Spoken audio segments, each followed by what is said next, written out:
Welcome to Global One Media.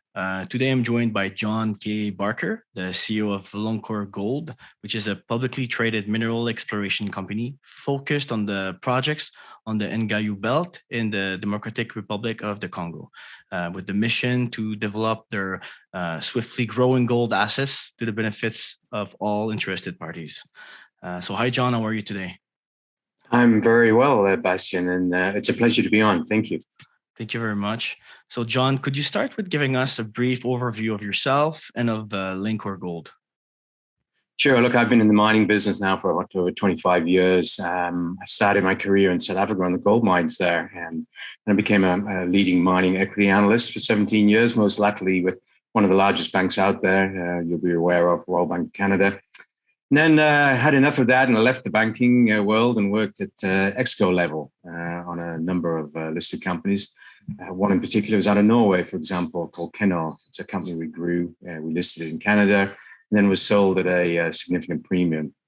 I also had a spell with a name a lot of people in the mining world will recognize, Rob Freeland, flying around the world with him on his 737 as he wooed investors and corporates alike. So then I joined Loncor just over 2 years ago, and then became CEO just earlier this year.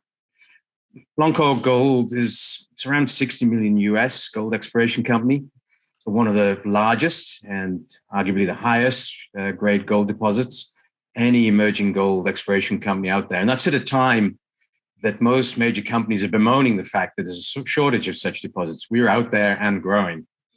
And it's been operating in the DRC for around 14 years. Key members of our team have been in the DRC, that's the Democratic Republic of the Congo, for almost 3 decades, and found over 30 million ounces of gold resources. So we really do have experience on the ground there.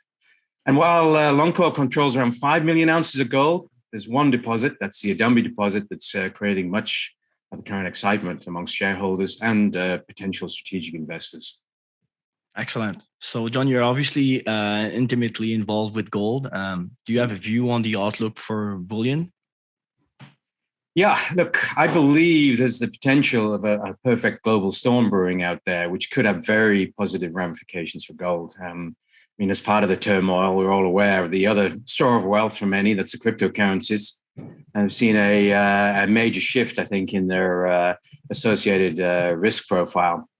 Investors may now think twice before selling their house to buy crypto. But, in contrast, gold has behaved as it historically has, store of wealth, relatively flat through these times, and especially in these, troubled times that we've gone through. So I think also you must remember that it only takes some of the major investment institutions to add a tiny position of gold or gold equities to the strategic allocation percentages to make a significant change to market conditions. The DRC is a country many people know little about. Could you give us an overview of the country and perhaps also touch on how Loncor is pushing ESG elements in the DRC? Yeah, of course, looking at the Democratic Republic of the Congo, the DRC, as you mentioned, it's right in the center of Africa. It's huge, landmass similar to Western Europe. And mining is really starting to move ahead. And names like Tesla and BHP are looking to get associated with the mineral wealth of the country. However, I think from our perspective, I can offer 2 examples of the success possible in the DRC. I mentioned Rob Freeland earlier, the mining entrepreneur. And they, through Ivanhoe Mining, have developed with a Chinese partner, the world's #1 copper project in the DRC. It moved through commissioning into production ahead of schedule, and now it's looking to expand ahead of schedule. So again, proving what can be achieved in the DRC.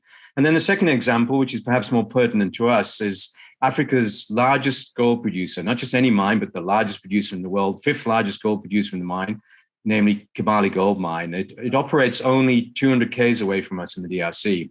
It's the lowest cost African operation of the world leading miner Barrick. And for the last 10 years, it's been a huge success churning out cash. EBITDA last year was around $900 million from what I can see. And our Adumbi deposit, not only is it relatively close, it's got similar resource grades and similar key geological markers to Kibali. Well, the ESG, during the formative years, in the early days, we built a school constructed and equipped a medical clinic. And then more recently, we've been improving local quality through numerous boreholes. And that activity, of course, will grow and grow and grow as we hope to grow. And then going forward, we've already incorporated hydroelectricity into our planning for the majority of Adumbi's power, just as Kibali has done, our neighbor. And then, furthermore, too, I suppose you mustn't forget we're sitting on one of the largest carbon sinks in the form of the dense rainforest across the region. So something that we would look to develop and foster in a way to the benefit of all. That's really great. And you mentioned the Adumbi Deposit. So it's your key asset and it's 85% owned. So can you tell us a bit more why you're so excited about it? Yeah, as you mentioned, just under 85%. And the government's got a free carry 10% as they have on all projects. And then a small group of locals have the small residual percentage. And it already has a mining license. So we're already started moving through the process of the various approvals. Adumbi has grown over 180%. The growth has been during the period of COVID isolation, and it now has 3.66 million ounces of resources. And it's had no brokers on the ground, no investment bankers have visited this swiftly emerging deposit. So no one is yet really following this story.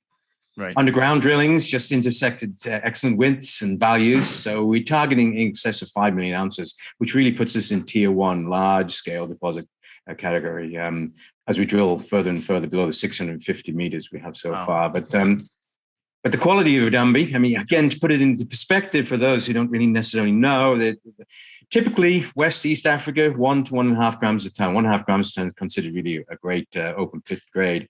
We're sitting at 2.17 grams per ton for the open pit likely mineable grade. So given the quality, we instigated a scoping study on Adumbi just over a year ago, and results announced the end of 2021 were excellent. And at current gold prices, it came out with a value after tax around $1 billion.